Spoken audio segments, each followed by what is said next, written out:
আসসালামু আলাইকুম বন্ধুরা, কেমন আছেন? আশা করি যে যেখান থেকে আমার এই ভিডিওটি দেখতে পাচ্ছেন সবাই ভালো আছেন। বন্ধুরা, আমি আল্লাহর রহমতে ভালো। আজকে আমার গন্তব্য হলো নীলাচল, যা আজকে এই পর্বটি হলো দ্বিতীয় পর্ব। তবে ভিডিওটি শুরু করার আগে সবার কাছে এই নীলাচল যাওয়ার একটি ধারণা দিয়ে দিই। বন্ধুরা, ঢাকা থেকে বেশ কয়েকটি বাস প্রতিদিন ছেড়ে আসে, যেগুলি হলো Shyamoli, unique, S Alam, Saudia, Saint Martin এবং হানিফ। এই সমস্ত নামি দামি বাসগুলি প্রতিদিন ঢাকা এবং বান্দরবন যাতায়াত আসা যাওয়া করে, যার ভাড়া 600 থেকে 800 টাকা নন এসি, এবং এসি বাসগুলির ভাড়া 1200 থেকে 1500 টাকার মধ্যে হয়ে যায়। আপনারা রাত্রের মধ্যে ঢাকা থেকে বান্দরবন আসতে পারবেন নির্দ্বিধায়। বন্ধুরা, সময় লাগে 7 থেকে 8 ঘন্টা। তাছাড়া আপনারা যারা ট্রেনে কিংবা বিমানে আসতে চান, ঢাকা থেকে ট্রেনে করে আসতে পারবেন এবং বিমানে করে আসতে পারবেন। আসার পর বদ্দার হাট থেকে পূবালী, পূর্বানী এবং বর্তমানে মার্শা নামক 3টি বাস রয়েছে, যা ভাড়া 250 থেকে 300 টাকার মধ্যে জনপ্রতি নিয়ে থাকে। আর অনায়াসে আপনারা বান্দরবন শহরে পৌঁছে যেতে পারবেন। তারপর আপনারা যদি নীলাচল সরাসরি যেতে চান, তাহলে সিএনজি, চাঁদের গাড়ি কিংবা জিপ, এই সমস্ত যানবাহনগুলি নীলাচলে আনা নেওয়ার কাজে ব্যস্ত থাকে। তবে যাবার পূর্বে অবশ্যই দামাদামি দরদাম করে নিয়ে যাবেন, যা সময়ের উপর ডিপেন্ড করে গাড়ির ভাড়া। তবে অবশ্যই দরদাম করে এখানে আসবেন। এখন বলা যায় আপনারা আসলে থাকবেন কোথায়। বান্দরবন শহরে হোটেল হিলভিউ, হিলটন নামে 2টি নামি দামি আবাসিক হোটেল রয়েছে, সেখানে থাকতে পারবেন। তাছাড়া ছোটোখাটো বেশ কয়েকটি হোটেল মোটেল রয়েছে, সেখানেও আপনারা থাকতে পারবেন। ইচ্ছে করলে আপনারা নীলাচল যে পর্যটন কেন্দ্র, তার ভিতরেও থাকার ব্যবস্থা রয়েছে। তবে এই সমস্ত জায়গায় থাকতে গেলে আপনারা অবশ্যই আগে বুকিং করে নেওয়াটাই ভালো। তাছাড়া ভিতরে রয়েছে নীলাম্বরী, যা অসাধারণ একটি, আমার অন্য ভিডিওতে নীলাম্বরীর নাম্বার দেওয়া আছে, সেখান থেকে আপনারা হয়তো সংগ্রহ করতে পারবেন।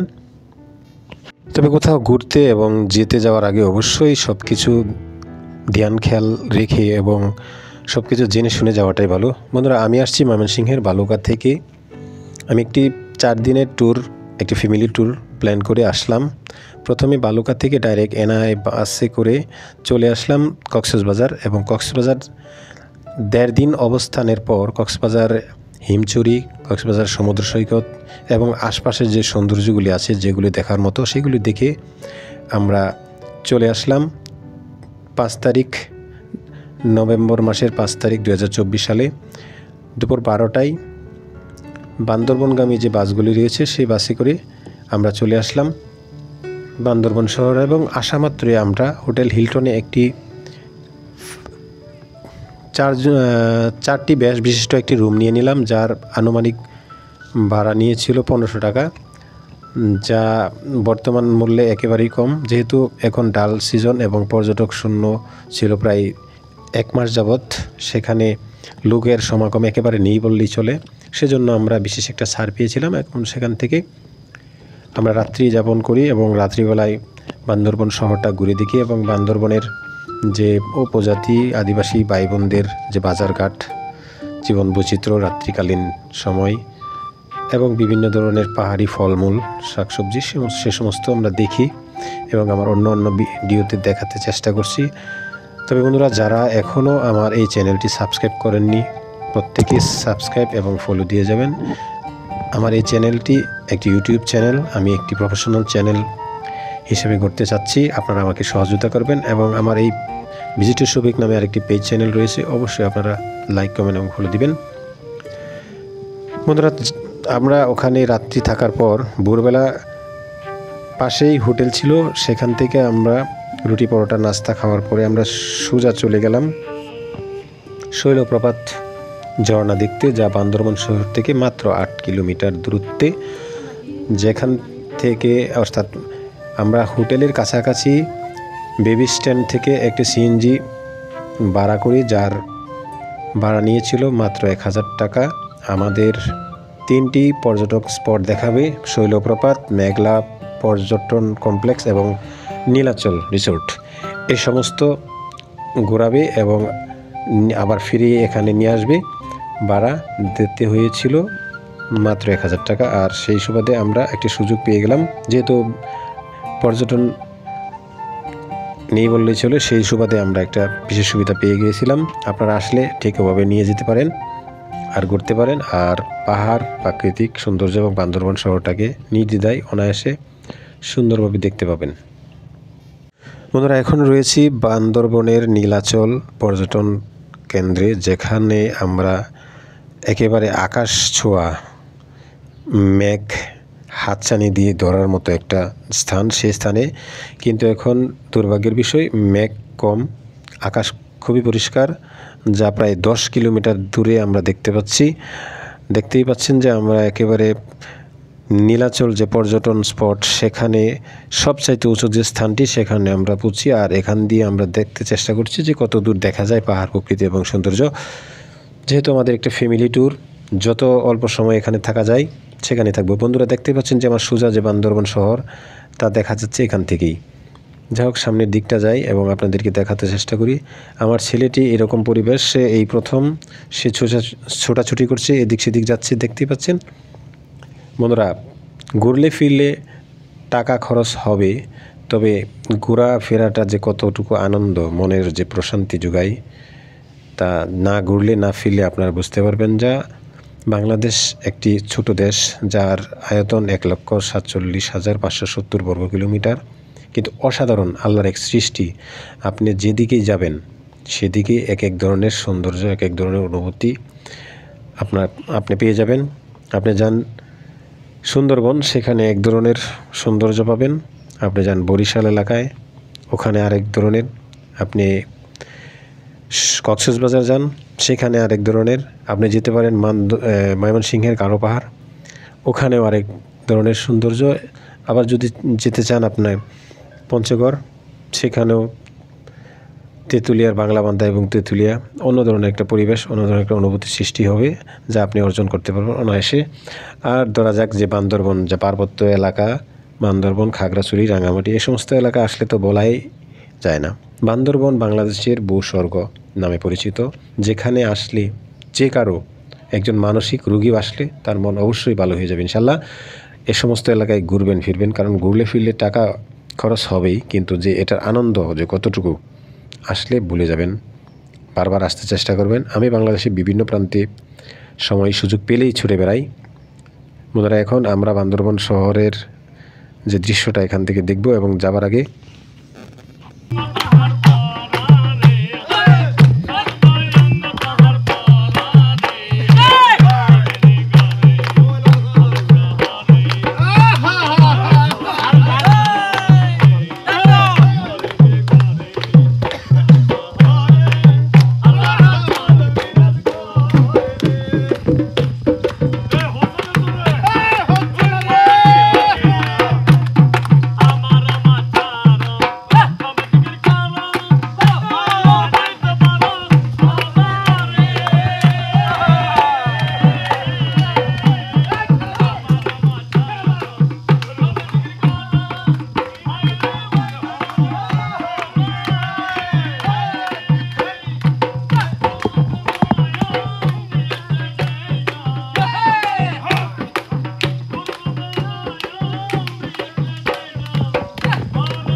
বন্ধুরা, সৌভাগ্যবশত এরকম একটি অসাধারণ গান যে শুধু দুল তবলা বাজিয়ে আমাদেরকে শোনালো এবং যারা দর্শনার্থী তারা শুনলো, খুবই মজা পেলাম, খুবই ভালো লাগতেছে। বন্ধুরা, ওই যে দেখছেন যে বান্দরবান শহরটি যেদিকেই যাই পাহাড় এতটুকু। বন্ধুরা, আমরা যে নীলাচল পর্যটন কেন্দ্রে রয়েছি সেখান থেকে আকাশ পরিষ্কার থাকলে, ভাগ্য ভালো হলে কক্সবাজারের সমুদ্র সৈকতের যে সাগরের যে দৃশ্যটি সেখান থেকে উপভোগ করা যায় শুনেছি। যাই হোক, আমরা দেখতে পেলাম না, আপনারা আসলে হয়তো দেখতেও পাবেন।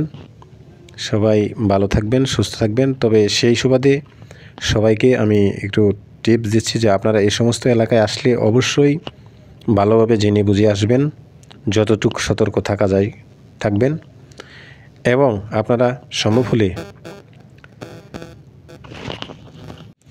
মোটরসাইকেলে দিয়ে আসতে চেষ্টা করবেন, কারণ মোটরসাইকেলে আসলে অনেক কিছু দেখা যায়, অনেক কিছু উপভোগ করা যায়।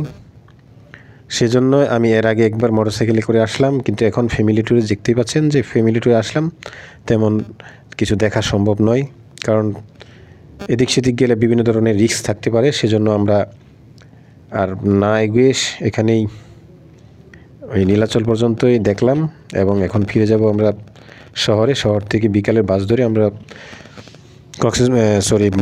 চট্টগ্রাম চলে যাব, এবং চট্টগ্রাম থেকে নাইটের গাড়ি করে আমাদের বাড়ির উদ্দেশ্যে ময়মনসিংহে রওনা দেবো ইনশাল্লাহ। সবাই ভালো থাকবেন, সুস্থ থাকবেন, এবং পরবর্তী ভিডিও দেখবেন। আল্লাহ হাফেজ।